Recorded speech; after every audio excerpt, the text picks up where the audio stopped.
मराठा आरक्षणासंदर्भात आज सुप्रीम कोर्टामध्ये सुनावणी होणार आहे। हायकोर्टाने जीआर बाबत दिलेल्या निर्णयाला आव्हान देण्यात आलंय। मराठा आरक्षणाच्या जीआर विरोधात याचिका दाखल आहे। जीआरला अंतरिम स्थगिती देण्यास मुंबई हायकोर्टाने नकार दिला। हायकोर्टाच्या निकालाला याचिकाकर्त्यांना सुप्रीम कोर्टात आव्हान दिलंय।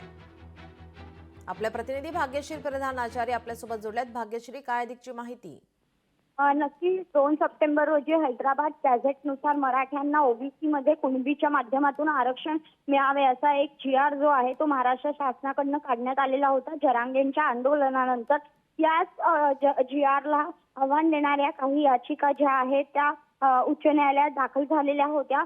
मात्र यातली एक विनीत धोत्रे यांची जी याचिका होती या याचिकेमध्ये काही तांत्रिक अडचणी असल्याचं सांगत उच्च न्यायालयाने ती फेटाळली होती आणि अंतरिम स्थगिती त्याला दिलेली होती।